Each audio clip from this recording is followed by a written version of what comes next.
Silakan Mas Sunardi untuk yang mau disampaikan. Assalamualaikum warahmatullahi wabarakatuh. Waalaikumsalam. Salam hormat dan semoga kita semua termasuk Buya diberikan kesehatan selalu dalam kondisi pandemi. Kita harus sehat ya Buya, dengan rasa cinta yang tinggi. Buya, saya sangat senang melihatnya karena lihat konteks dari puisi itu, ada umurku akan habis sia-sia hanya ingin memikirkan semua barang yang kita inginkan. Karena pada dasarnya kita selalu banyak berharap dengan keinginan.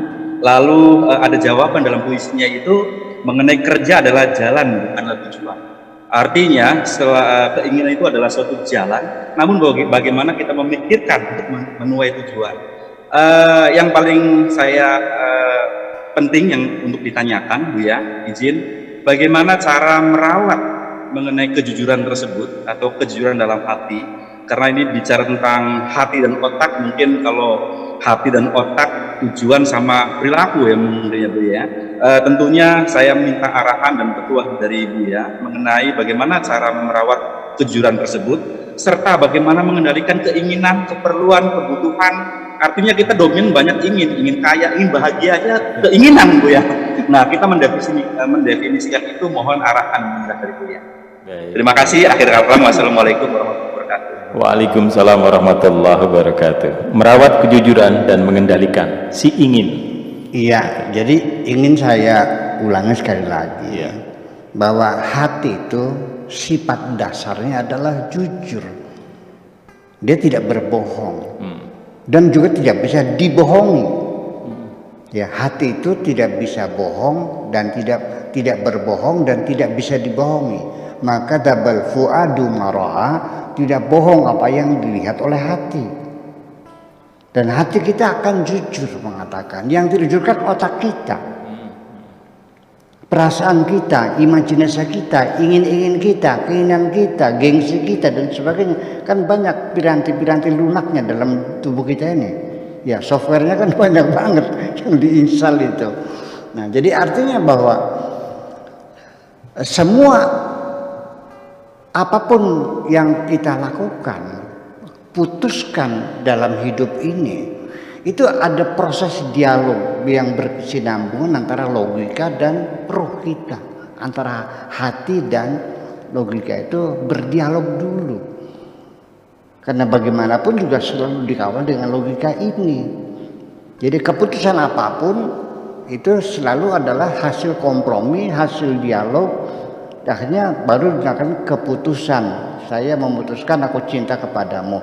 Saya memutuskan untuk bekerja di pabrik Ano. Itu adalah dari tuntutan hati dan tuntutan logika kita berdua semacam itu. Nah, sehingga kita perhatikan di sini bahwa dialog antara hati dan pikiran itu sendiri terjadi pertengkaran, ya, rebutan pengaruh, saling tindas menindas, saling mempengaruhi dan sebagainya. Saya contohkan saja beginilah. Setan itu selalu menggoda kita, menghalang-halangi kita berbuat baik dan mendorong kita berbuat jahat. Kan begitu persoalannya.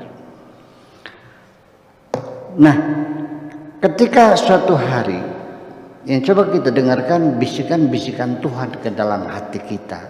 Bisikan Tuhan dalam hati kita. Satu ketika ada orang datang meminta bantuan. Ya. Kemudian kita kasih bantuan itu. Apakah itu pasti kita katakan satu kebajikan? Belum tentu. Mari kita umpamakan. Ada pengemis datang dengan koreng yang di tubuhnya, ya, dengan bau busuknya, datang meminta bantuan, minta uang. Lalu segera saya beri orang itu dan suruh pergi. Kebaikan bukan? Kenapa Anda buru-buru ngasih uang sama pengemis tadi? Anda bukan sayang bukan kasihan melihat orang sengsara, tapi Anda ingin menyelamatkan hidung Anda sendiri. Anda berbuat baik untuk dirimu sendiri. Hati kita tidak bisa dibohongi kok. Betul nggak? Iya. Kemudian ada lagi orang datang meminta bantuan. Tetapi orang itu dulu pernah berjasa kepada kita. Uang tidak ada, saya paksakan mencari utang sana utang sini untuk membantu orang yang dulu pernah berjasa. Kebaikan bukan?